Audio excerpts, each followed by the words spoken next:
ആരോ നെഞ്ചിൽ മഞ്ഞായി പെയ്യുന്ന നേരം താനെ വിണ്ണിൽ മിന്നാനൊരുങ്ങുന്നു താരം.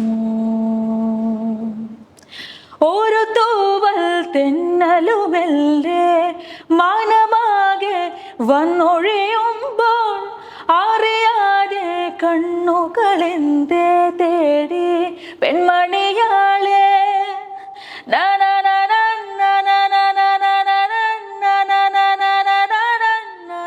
സായബാ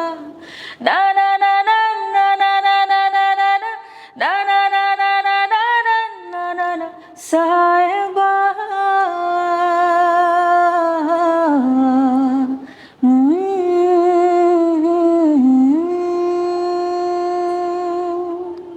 ഇതിൽ കൂടുതലുള്ള ഒരു ഇൻട്രൊഡക്ഷൻ എന്നുള്ളത് ഞാൻ തരേണ്ടതില്ല എന്ന് തന്നെ വിചാരിക്കുന്നു. ഇന്ന് നമ്മളോടൊപ്പം ഉള്ളത് സിംഗറും സോങ് റൈറ്ററും ആയിട്ടുള്ള ഗൗരി ലക്ഷ്മിയാണ്. So welcome to the show ma'am. ആദ്യം തന്നെ മാമിനോട് ചോദിക്കാനുള്ളത്, നമ്മളുടെ ലൈഫിലെ 2 ദിവസങ്ങൾ നമ്മൾ ഒരിക്കലും മറക്കില്ല എന്ന് പറയും. ഒന്ന് നമ്മൾ ജനിച്ച ദിവസവും, രണ്ടാമത് നമ്മൾ എന്തിനു വേണ്ടിയാണ് ജനിച്ചത് എന്ന് നമ്മൾ തിരിച്ചറിയുന്ന ദിവസവും.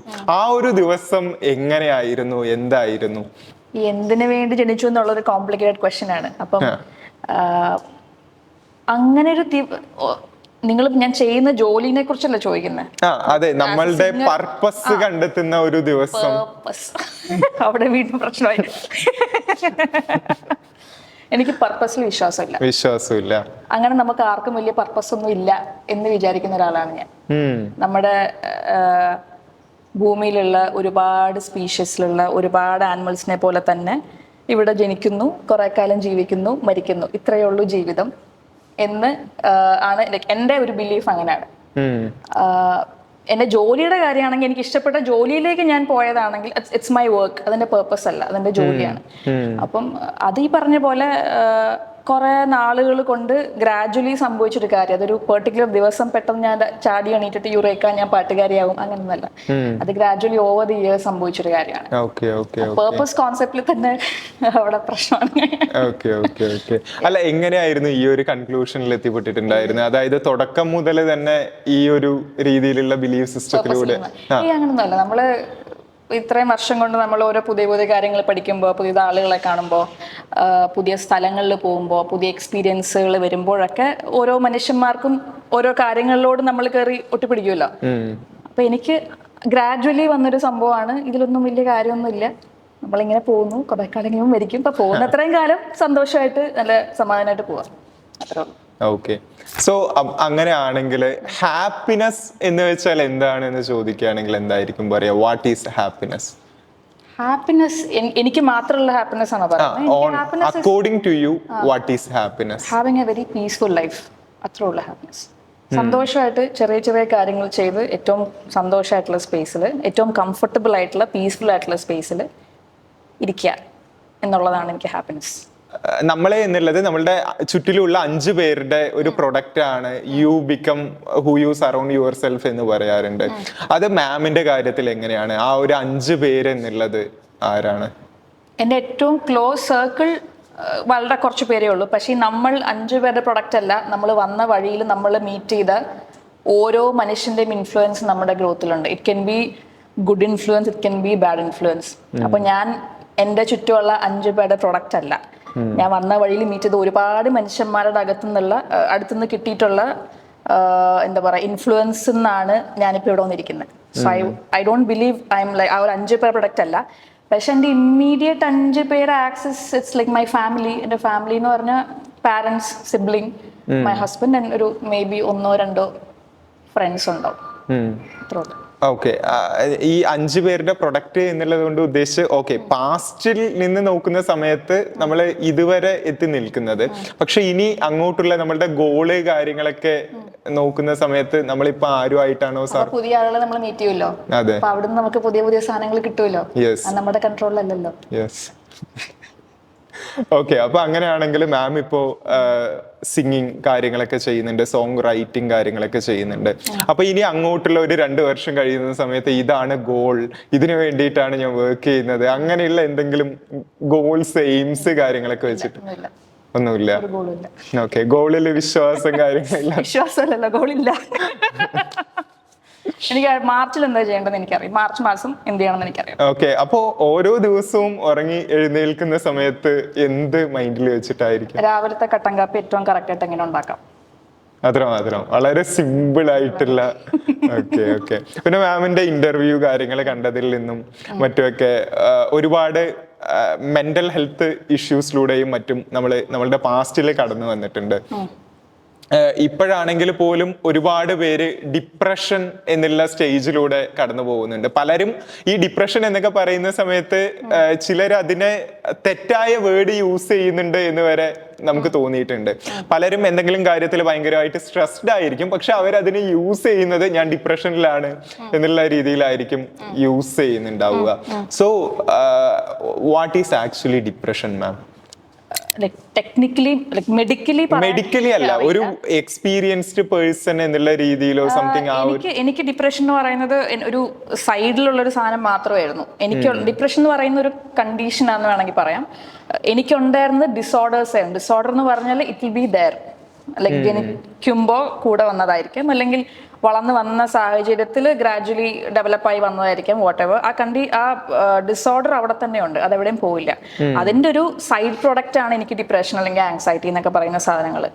അപ്പോ ഡിപ്രഷൻ എന്ന് പറയുന്നത് ഫോർ ഷുവർ ഹെൽപ്പ് കിട്ടേണ്ട ഒരു കണ്ടീഷനാണ്. വെറുതെ ഒരു ദിവസം നിങ്ങൾ മറ്റേ ഡാർക്ക് അടിച്ചിരുന്നു എന്ന് പറയുന്നതല്ല ഡിപ്രഷൻ. അത് കുറേ ദിവസങ്ങളോളം നമ്മുടെ ഫങ്ഷനാലിറ്റീനെയും നമ്മുടെ റിലേഷൻഷിപ്സിനെയും എഫക്റ്റ് ചെയ്യുന്ന രീതിയിൽ നമ്മുടെ ലൈഫ് കംപ്ലീറ്റ്ലി കുളമാക്കുന്ന, അല്ലെങ്കിൽ ഹാപ്പി ആയിട്ട് ഇരിക്കാൻ പറ്റുന്നില്ല, നമ്മൾ മുന്നേ സന്തോഷമായിട്ട് ചെയ്തുകൊണ്ടിരുന്ന കാര്യങ്ങളിൽ ഇപ്പോൾ നമുക്ക് സന്തോഷം കണ്ടെത്താൻ കഴിയുന്നില്ല എന്നുള്ളൊരു കുറേ നാളത്തേക്ക് ആ സ്റ്റേജിൽ നമ്മൾ നിൽക്കുമ്പോൾ അതിനെയാണ് എൻ്റെ അറിവിൽ അതിനെയാണ് നമ്മൾ ഡിപ്രഷൻ എന്ന് പറയാം. അല്ലെങ്കിൽ 1-2 ദിവസം നമ്മൾ ഡാർക്ക് അടിച്ചിരുന്നു കഴിഞ്ഞാൽ you can call that depression.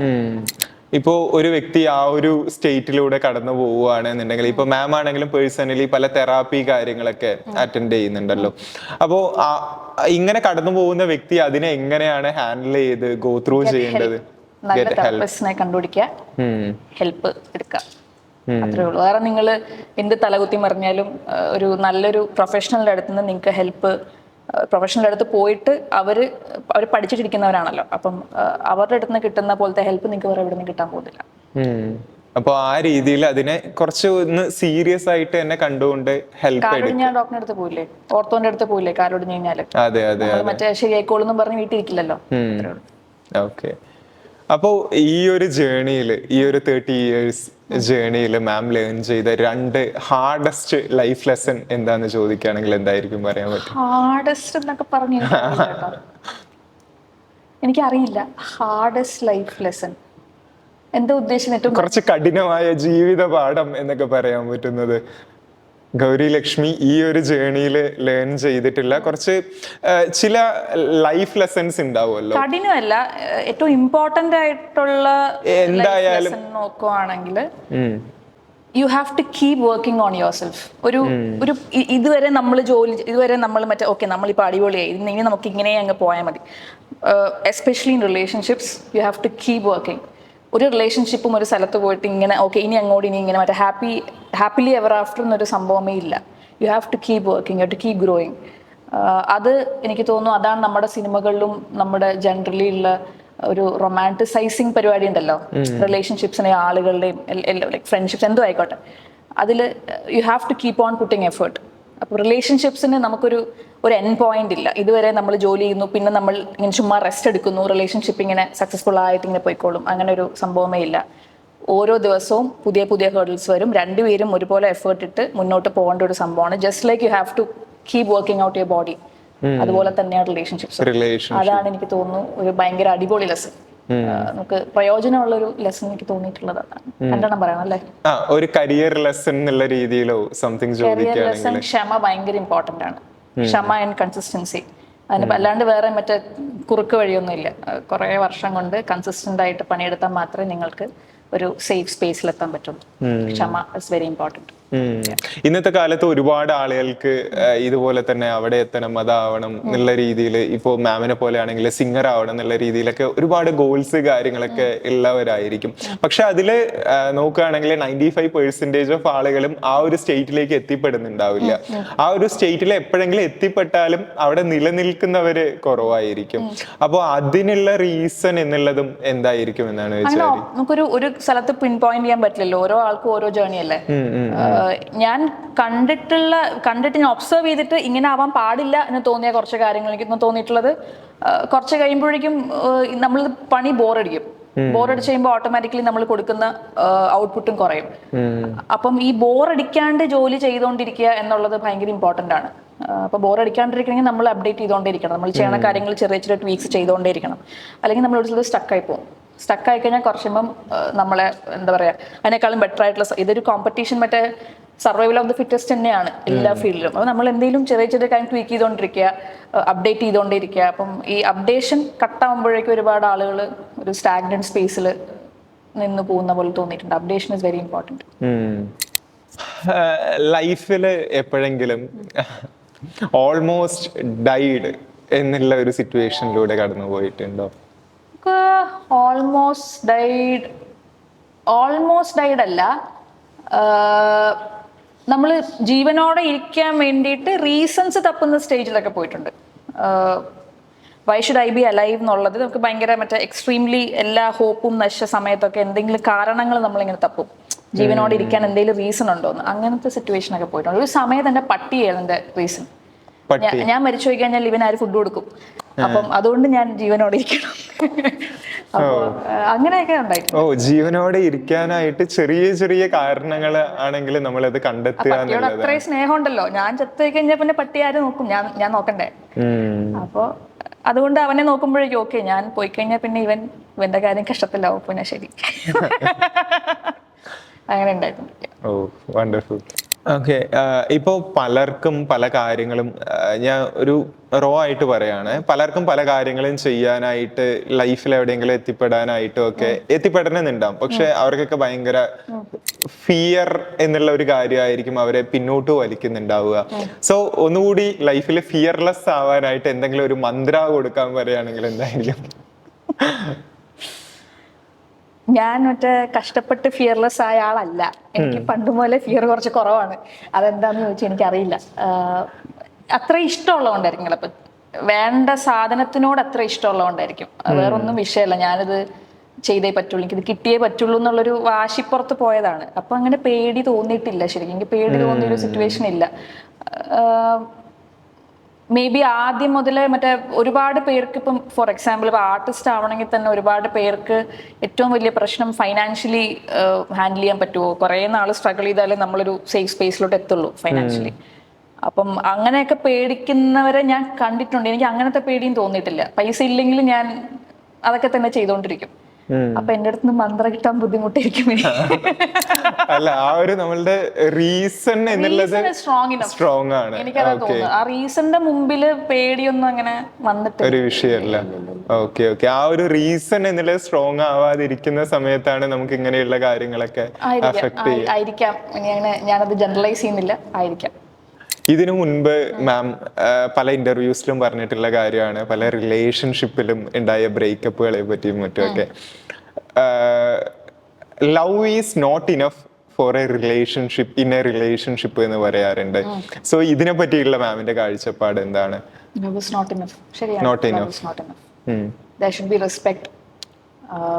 നേരത്തെ പറഞ്ഞ ഈ എഫേർട്ട് രണ്ടുപേർക്കും, ഞാൻ നേരത്തെ പറഞ്ഞില്ല, ഒരു ലൈഫിൽ ഏറ്റവും ഇമ്പോർട്ടൻ്റ് ആയിട്ടുള്ള കാര്യം റിലേഷൻഷിപ്പിൽ you have to keep on putting effort. ഏത് പോയിന്റിലാണോ ഒരാൾ മാത്രം എഫേർട്ട് ഇടുന്നു, മറ്റേ ആളത് സ്റ്റോപ്പ് ചെയ്യുന്നു, ആ പോയിന്റിൽ തീർന്നു അത്. പിന്നെ അധികം നാളത് മുന്നോട്ട് പോവില്ല, പോയാലും കഷ്ടപ്പെട്ടൊക്കെ ആയിരിക്കും പോവുക. അപ്പോൾ എഫേർട്ട് ഭയങ്കര ഇമ്പോർട്ടൻ്റ് ആണ്. ചെറിയ ചെറിയ കാര്യങ്ങളായിരിക്കും. മേ ബി ഇപ്പം എങ്ങനെ എക്സാമ്പിൾ പറയാം, വളരെ ചെറിയ കാര്യങ്ങളായിരിക്കും. ഇപ്പം ഞാനിപ്പോൾ ഫോർ എക്സാമ്പിൾ ഗണേഷ്, എൻ്റെ ഹസ്ബൻഡിൻ്റെ കാര്യം എടുക്കുകയാണെങ്കിൽ,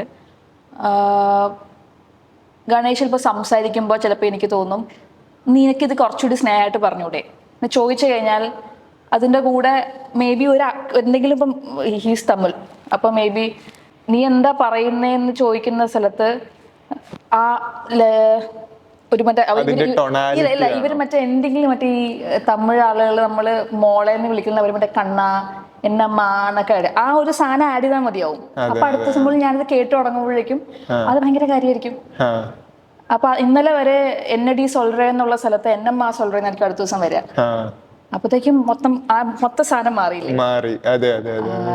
അങ്ങനെയുള്ള കുഞ്ഞു കുഞ്ഞു കാര്യങ്ങളിൽ പോലും കൺസിഡർ ചെയ്യുക, എഫേർട്ട് ഇടുക. ഇപ്പം ഞാൻ എന്തൊക്കെ ചിതലികൾ ഇവിടെ തന്നെ ഉണ്ടാവും എന്നുള്ള സാധനം വിട്ടിട്ട് ഞാൻ എഫേർട്ട് ഇട്ടുകൊണ്ടിരുന്നാലേ ഇവിടെ ഉണ്ടാവുള്ളൂ എന്ന് രണ്ടുപേർക്കും ഒരു റിയലൈസേഷൻ ഉണ്ടാവുക എന്നതാണ് റിലേഷൻഷിപ്പിൽ ഏറ്റവും ഇമ്പോർട്ടൻ്റ് എനിക്ക് തോന്നുന്നു. ഇങ്ങനെയുള്ള ഒരു എഫേർട്ട് മേക്കിംഗ് എന്നുള്ളത് ഒരു തുടക്കത്തിൽ അത് ഇന്നത്തെ കാലത്ത് കുറെ റിലേഷൻഷിപ്പിലൊക്കെ ഉണ്ടാവും. അത് ഇല്ലാതെ പോകുന്ന സമയത്താണ് ഇങ്ങനെ ബ്രേക്കപ്പ് എന്നുള്ളതൊക്കെ കൂടുന്നത് എന്ന് തോന്നുന്നു അല്ലേ? അതെ, അതില്ലാണ്ട് മാറരുത്. അതിന് there should be a very strong friendship between both of them. Friendship ഇല്ലെങ്കിൽ മുന്നോട്ട് പോവില്ല. Friendship is very important. രണ്ടുപേരും ഭയങ്കര ചഡ്ഡി ബഡ്ഡീസ് ആയിരിക്കണം, അല്ലെങ്കിൽ ബോറടിക്കും. മറ്റേ ഇനിഷ്യലി ഉള്ള ഹണിമൂൺ ഫേസിൽ പോവുകയാണെങ്കിൽ കുറച്ചുമ്പോഴേക്കും രണ്ടുപേർക്കും ബോറടിക്കും. ഇനിഷ്യലി ഉള്ള ഹണിമൂൺ ഫേസ് എന്നുള്ളത് ആദ്യത്തെ ഒരു 6 മാസം 5 മാസം അത്രയൊക്കെ ഉള്ളൂ. 6 മാസം മാക്സിമം 1 വർഷം പോയിരിക്കും. അതിനപ്പുറത്തുനിന്ന് ഹണിമൂൺ ഫേസ് ഉണ്ടാവും. എനിക്കറിയില്ല കേട്ടോ, എനിക്ക് ഉണ്ടായിട്ടില്ല. അത് കഴിഞ്ഞാൽ പിന്നെ നമ്മൾ അത് ഷിഫ്റ്റ് ആയിട്ട് വേറൊരു സോൺ, കുറച്ചുകൂടി സെറ്റിൽഡ് ആയിട്ടുള്ള കുറച്ചുകൂടെ ബാലൻസ്ഡ് ആയിട്ടുള്ള സോണിലോട്ട് പോകും. അപ്പം നമ്മൾ ഫ്രണ്ട്സ് അല്ലെങ്കിൽ നമുക്ക് ബോറടിക്കും, ബുദ്ധിമുട്ടായിരിക്കും. ഓക്കെ. അതുപോലെ തന്നെ മാം, ഈ മാം കുറച്ച് മെന്റൽ ഇഷ്യൂസിലൂടെയൊക്കെ കടന്നു പോയിട്ടുണ്ടായിരുന്നു എന്ന് പറഞ്ഞിട്ടുണ്ടായിരുന്നല്ലോ. ഞാൻ തന്നെ എൻ്റെ പേഴ്സണൽ ലൈഫിൽ പലരിനെയും കണ്ടിട്ടുണ്ട്. മോസ്റ്റ്ലി വുമൻസിനെ തന്നെയാണ്.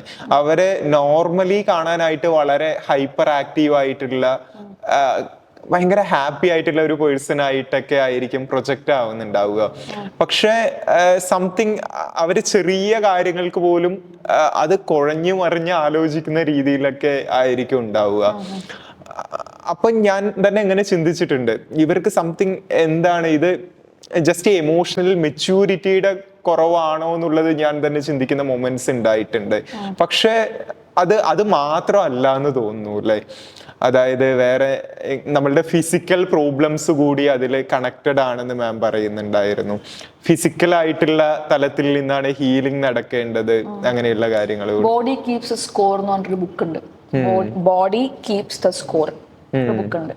നമ്മളുടെ ലൈഫിൽ ഉണ്ടാവുന്ന ഓരോ ട്രോമാറ്റിക് ആയിട്ടുള്ള ഇൻസിഡൻറ്റും ഓരോ കാര്യങ്ങളുടെയും ആ ഒരു കണക്ക് നമ്മുടെ ബോഡിയിൽ ഫീഡ് ആവുന്നുണ്ട്. അപ്പോൾ നമ്മൾ ഈ ഓരോ ഡാർക്ക് അടിക്കുന്ന സമയത്തൊക്കെ most of the people will directly go to the thought. തലയിൽ എന്താ ഓടിക്കൊണ്ടിരിക്കുന്നത്, അങ്ങോട്ടാണ് പോവുക. നമ്മൾ അതിൻ്റെ പുറകെ ഇങ്ങനെ പോയിക്കൊണ്ടിരിക്കും. അതിന് പകരം like as a person who's attending therapy regularly, എൻ്റെ തെറപ്പിസ്റ്റ് ഉൾപ്പെടെ പറയുന്ന ഏറ്റവും വലിയ സംഭവം, ഇന്നലെ എനിക്ക് തെറപ്പി ഉണ്ടായിരുന്നു, അല്ലെങ്കിൽ കൂടെ പുള്ളിക്കാരി പറഞ്ഞതാണ്, നിങ്ങളുടെ സൊല്യൂഷൻ കിടക്കുന്നത് നിങ്ങളുടെ ബോഡിയിലാണ്. നിങ്ങളുടെ ബോഡിയിലോട്ട് ശ്രദ്ധിച്ച് നിങ്ങളുടെ ബോഡിയിൽ എന്താണ് ഫീൽ ചെയ്യുന്നത്, ബോഡിയിൽ എവിടെയാണ് സ്ട്രെസ് വരുന്നത്, ആ സ്ട്രെസ് അഡ്രസ്സ് ചെയ്യുക. എന്ത് ഇമോഷനാണ്, ഇപ്പം നിങ്ങൾ മുന്നിൽ നിൽക്കുന്ന ദേഷ്യത്തിൻ്റെ അടിയിൽ വേറെ എന്തെങ്കിലും ഇമോഷൻ ഉണ്ടോ, മുന്നിൽ നിൽക്കുന്ന ആങ്സൈറ്റിയുടെ അടിയിൽ വേറെ എന്തെങ്കിലും ഇമോഷൻ ഉണ്ടോ, ആ ബോഡിയായിട്ട് ട്യൂൺഡായിട്ട് ബോഡീനെ സമാധാനപ്പെടുത്തുന്ന സ്ഥലത്തു നിന്നാണ് ഹീലിംഗ് സ്റ്റാർട്ട് ചെയ്യാന്ന് പറയും. അപ്പം അതിന് നിങ്ങൾ പിന്നെയും നമ്മുടെ പഴയ സൊല്യൂഷൻ, നമ്മൾ we need A good therapist, professional അടുത്ത് പോവുക. തന്നെ നമുക്ക് ഇതൊന്നും ചെയ്യാൻ പറ്റുന്ന കാര്യങ്ങളൊന്നും അല്ല ഇത്.